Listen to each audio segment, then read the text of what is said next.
Rescue flights to bring back hundreds of British tourists stranded in Peru will begin next week, the Foreign Office has said. Around 400 UK nationals are stuck in the South American country after it closed its borders and stopped all flights amid the coronavirus outbreak. Foreign Secretary Dominic Raab secured permission for a UK flight to leave Peru, the Foreign Office said. It added officials will work to arrange further flights in coming days. The Peruvian government placed the country into lockdown last Monday, with no flights allowed to enter or leave without government permission.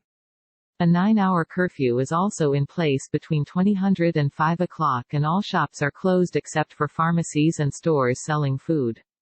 Earlier this week, some of the Britons stuck in the country said they faced serious health problems or were running out of cash.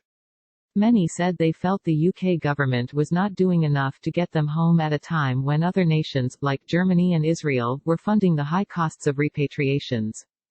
On Saturday, the Foreign Office said Mr. Raab had spoken to his Peruvian counterpart and secured permission for a flight to leave early next week. Mr. Raab tweeted, "I had a good conversation this afternoon with my opposite number in Peru, Gustavo Meza Quadra.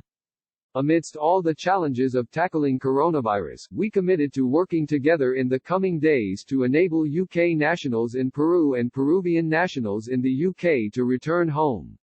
The Foreign Office said, "We will continue working closely with the Peruvian government to arrange further flights in coming days." Earlier this week, the government said tourists must pay for their own airline tickets home once a flight becomes available. At that time, the only commercial carrier that had offered to help was charging $3,000 to $3,500, £2,570 to £3,000 for a one-way ticket, almost 10 times the normal price. It comes as the number of people who have died in the UK with coronavirus rose to 233, as cases topped 5,000. Danielle Cook, 32, and her partner Matthew Houghton, 34, from Yorkshire are among those stuck in Peru.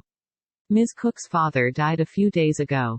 "My family has not been able to make any funeral arrangements and I feel so guilty being here," she says.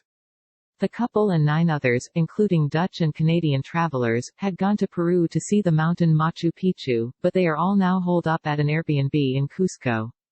Also stranded is 70-year-old Fred Francis from Wales, who said, "We can't go anywhere, we are stuck in our hotel, we are only allowed to go out to get food, money or medication.